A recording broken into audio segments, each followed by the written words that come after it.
SBM job requirement channel को आपण मानक बहुत बहुत स्वागत बंधुगण।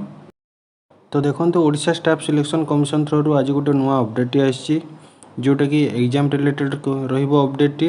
तो वीडियोटी देखा पूर्व जदि आपण मैंने प्रथम थर पर मो वीडियोटी को जब देखुं तो लाइक करदे, शेयर करदे और चैनल टी सब्सक्राइब करने जमार भूलें। तो चलते वीडियोटी को स्टार्ट करवा।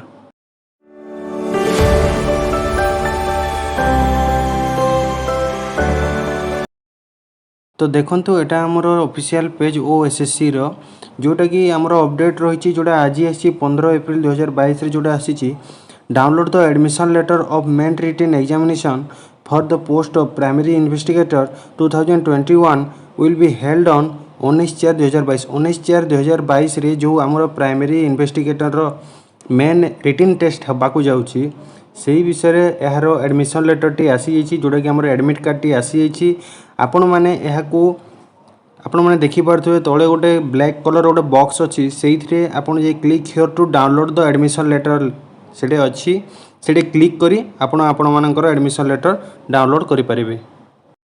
तो देखंतु click here to the download admission letter कला परे आपण मानको गोटे इंटरफेस आसी जिवो।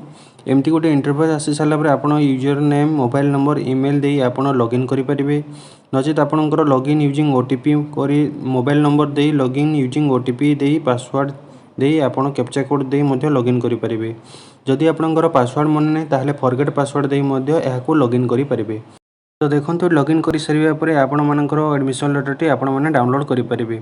तो जदि मो वीडियोटी आपण मानकू भल लागिछि ताहले मो वीडियोटी को लाइक करदेबे, शेयर करदेबे एवं सब्सक्राइब करिया पे मो चैनल टी को जमारू भूलिबेनी। मो वीडियोटी देखिथिबारु बहुत बहुत धन्यवाद। Thank you so much.